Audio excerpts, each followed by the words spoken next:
In the Torah portion of Ki Tisa, we read the tragic story of the golden calf, how shortly after hearing God speak, one of the greatest spiritual epiphanies in the history of mankind, the Jews regressed, their leader was lost, and they began to worship idols.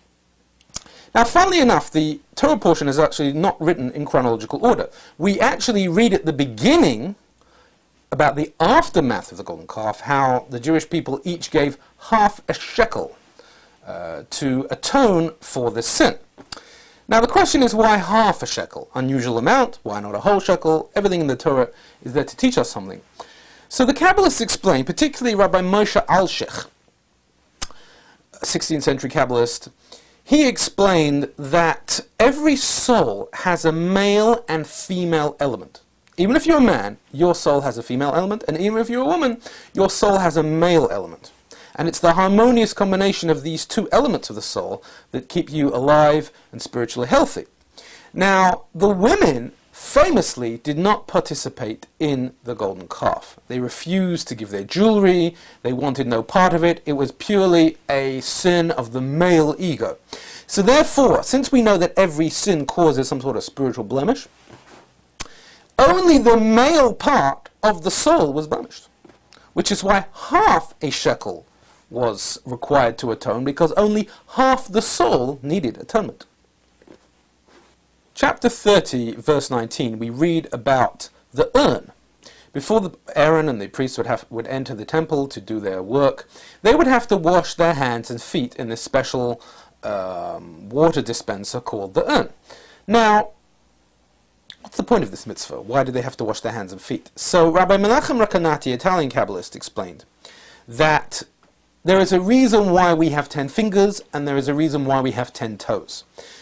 All Kabbalists are aware that the building blocks of creation, the spiritual stuff from which the entire universe is made, is what's called the 10 Sefirot, 10 emanations of godliness. Everything is based on the number 10. Every form of distinction, every type of differentiation in our universe can be boiled down to 10 fundamental emanations of God. And therefore, to remind you that your existence is based on the number 10, and to develop your 10 Sefirot, to connect to God's 10 Sefirot, to draw His Sefirot into the world, to remind you of that fact, your body, its beginning and its end, consist of the number 10. You have 10 fingers and 10 toes to remind you that everything in between is connected with the 10 Sefirot. Why do the hands and feet have to be washed? Because water represents chesed, the power of kindness. Simple reason. If you want anything to grow, if you want any goodness in this world, you need water. We're a water-based system. So water is symbolic of kindness. Before the priest would perform the holy sacred service in the temple, he had to bathe his 10 Sefirot in chesed, in kindness. Because the essence of worship and the essence of our existence is to remove the harsh elements and to flood them with kindness and love. Chapter 32, we read this tragic story of the sin of the golden calf. And of course Moses is not there, he's up the mountain, but Aaron is there, and Aaron did participate to some extent. Of course he didn't actually worship the calf, but he kind of gave them permission to do it, hoping that Moses would come down in time to stop it. So some people feel that, he was partially to blame. Now, what does this have to do with the restoration of his soul? As we know, avid viewers of Torah and 10, that we have been reincarnated many times. We are all Gilgulim of multiple previous lives. And the biblical characters themselves were Gilgulim, they were reincarnations of previous characters. Aaron was a reincarnation of Abraham's brother Haran. And both Abraham and Haran were reincarnations of some element of Adam's soul, the soul of the first man. Now, Adam's original sin, the sin of the tree of knowledge, really embodied the 3 cardinal sins. Since it was like a super sin, it was the source of all sins, so therefore it was equivalent to all 3 of the cardinal sins put together: idol worship, murder, and adultery. Now, this sin of idol worship, so to speak, which Adam committed, had to be atoned for by his reincarnation. So Abraham succeeded in not worshipping idols, but his brother Haran didn't. And Haran was an idol worshipper. So therefore, his soul was reincarnated in Aaron to achieve tikkun, to achieve spiritual healing for this error. And it really required the sacrifice of Aaron's life. When Aaron saw that they had killed Hur, the mob who were trying to push everyone to worship the golden calf had killed Hur, he got scared. And he feared that they would kill him, and that's why he consented them and allowed them to do it. But really, says Rabbi Isaac Luria, 16th century Kabbalist, he should have given his life. And if he would have given his life, it would have atoned for the earlier sin of Haran. And that is why Aaron had to be reincarnated later to achieve tikkun for his soul. Now here's a fascinating insight, which is of contemporary relevance, from Rabbi Isaac Luria. As I mentioned before, the women did not get involved in the sin of golden calf. And that really expressed a certain spiritual superiority of their souls.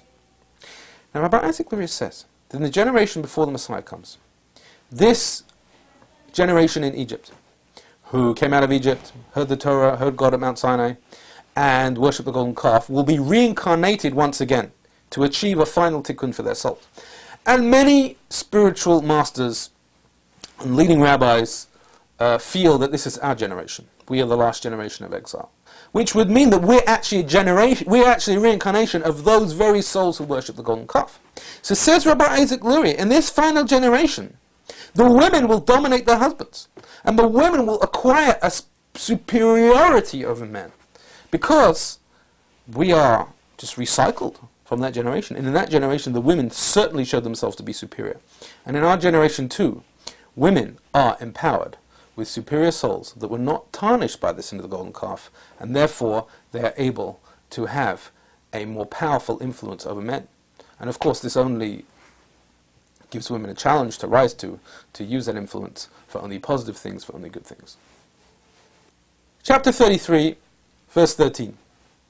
Moses is pleading with God to forgive the sin of the golden calf, and he says, "Now if I have indeed found favor in your eyes, now that is very reminiscent of something else we read before in the Torah about Noach. Noah, it says, his motzachein be'inei Hashem, that he found grace in the eyes of God. It's exactly the same word. What's the connection here? So Rabbi Isaac Luria explained that Moses was a reincarnation of a number of people. He was a reincarnation of Sheth, of Seth, and a reincarnation of Hevel, of Abel. And that is why the word Moshe, Moses in Hebrew, spells Moses was Sheth and Hevel.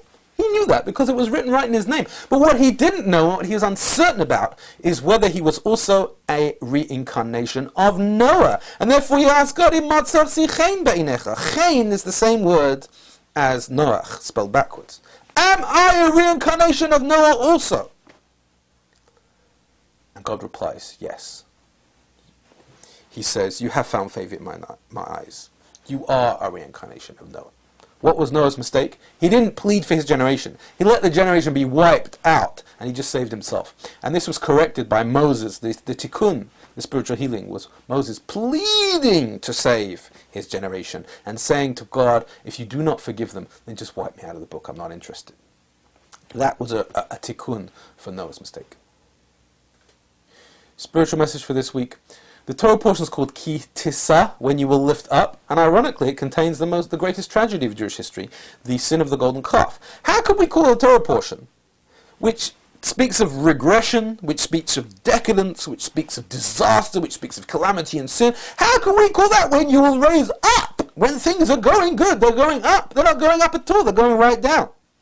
Very profound message here. The most empowering idea in Chassidic and Kabbalistic thought is Kol Yerida L'Tzarech Aliyah, that every regression is for the sake of further progress. The only reason we ever step backwards in our lives and make mistakes is because God has a plan, and they will spur us to further growth. That is the message of this week's Parsha. Think about how in your life every regression, every setback was there to spur you on to something greater. Please join us next week for Torah in 10.